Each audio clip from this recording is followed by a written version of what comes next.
Habang inihain pa sa ating mga mambabatas, ang pagbago sa ating procurement law, upang gawing exempted ang AFP sa 5-year credit limit, nang sa ganun ay pwede na magamit ng ating hukbong sandatahan, ang mga credit line at soft loans mula sa ibang mga bansa, ay nagpaligsahan naman itong tatlong bansa ngayon, sa pagbigay ng pinakamagandang offer ng submarine package sa ating Navy. Ang Hanwha ng South Korea sa kanilang KS-3 Jangbogo, Naval Group ng France sa kanilang Scorpene, at Navantia ng Spain sa kanilang SAT Isaac Peril, ay parehong nag-o-offer ng soft loan sa Pilipinas. Ano pa at walang gagastusin ang Pilipinas kahit isang kusing, hanggang kumpletong ma-deliver ang mga submarine.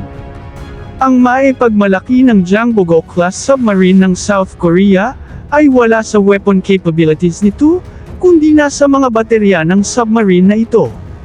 Ang South Korea ay kilalang nangunguna sa battery technology sa buong mundo, at ginagamit nito ang kalamangan na iyon sa kanilang pinakabagong offer na submarine sa ating Navy. Ang Jangbogo-class submarine ay gagamit ng lithium-ion na mga battery. Nakilala na ngayon na makapagbigay sa submarine ng increased range, endurance of underwater operations, 100% increase sa life cycle, 300% increased range sa underwater kahit sa full speed, 160% range increase sa cruising speed, 200% faster sa charging times, at 100% slower electric discharge time, kung ikukumpara sa ordinaryong lead-acid battery, na kasalukuyang ginagamit ng halos lahat ng submarine ngayon, sa buong mundo. Ito ay nangangahulugang ang Jangbogo-class submarine, ay kayang mananatili sa ilalim ng karagatan, 3 beses na mas matagal kaysa mga submarine, na gumagamit ng ordinaryong lead-acid battery.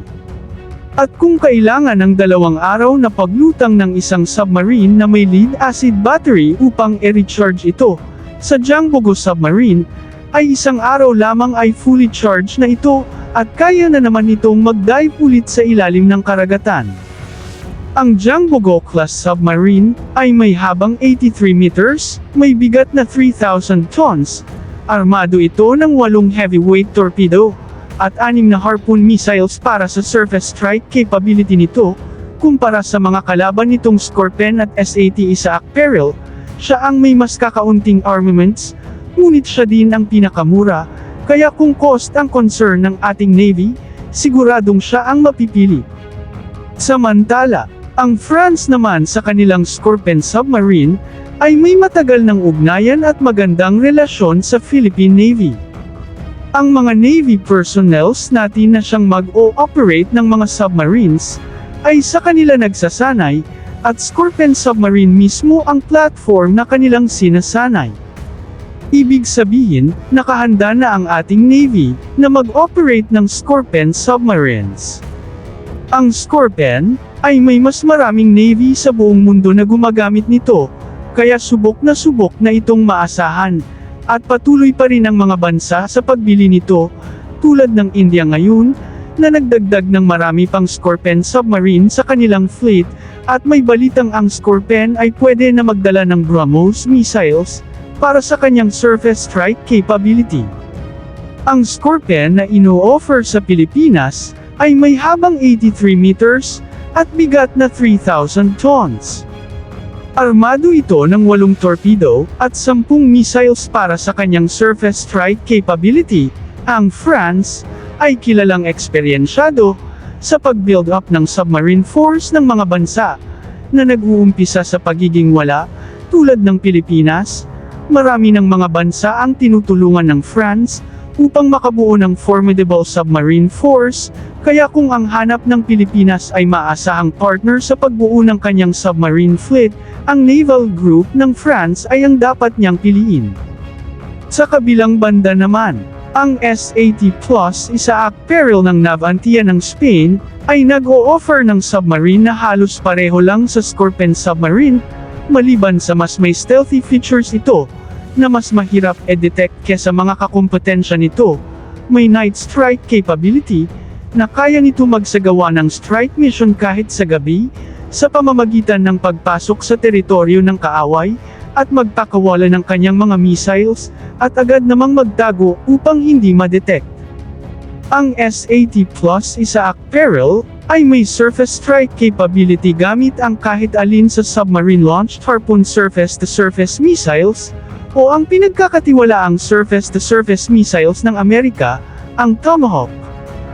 Ibig sabihin, sa tatlong submarine na nanliligaw sa ating Navy, ang SAT Plus Isaac Peril ang siyang may mas malakas na weapon capability, kaya kung gusto ng ating Navy ng firepower, ang SAT Plus Isaac Peril ang siyang mapipili.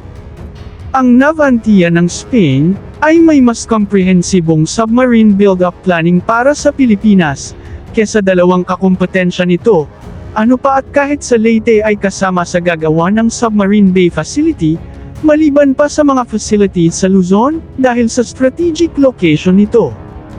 Kung ang Jangbogo class ng South Korea ay nag-o-offer ng submarine na may lithium-ion battery, ay handa din ang Navantia ng Spain na gumamit ng parehong battery, upang tuluyan nang mawala ang Jangbogo class sa pagpipilian. Ang Spanish Navy ay ang bukod-tanging navy na gumagamit at nag-o-operate ng SAT Plus submarine sa buong mundo, kaya ang reputasyon ng submarine na ito ay di pa masyadong kilala. Ito ang magiging balakid sa pagmamarket nito ng Spain sa Pilipinas. Ganun pa man, alam nating gagawin ng Navantia ng Spain ang lahat upang makuha ang tiwala ng ating Navy sa pamamagitan ng pagdagdag ng iba pang mga inclusion sa package, kung ang Hanwha ng South Korea ay maaring magbigay ng isa pang second-hand na submarine kapag sila ang mapili.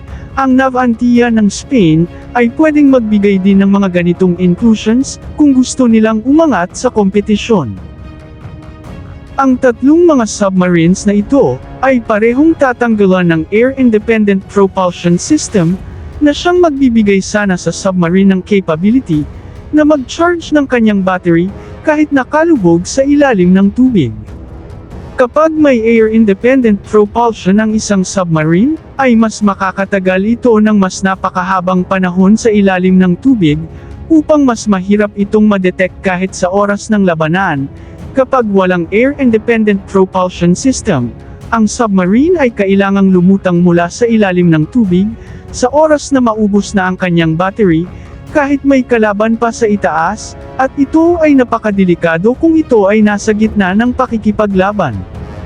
Pinili ng ating Navy na walang air-independent propulsion system ang mga submarine na kanilang bibilhin, sa kadahilan ng ang mga sistemang ito ay napakakomplikado pa para sa ating mga technicians na wala pang karanasan sa pag-operate at pag-maintain ng submarine.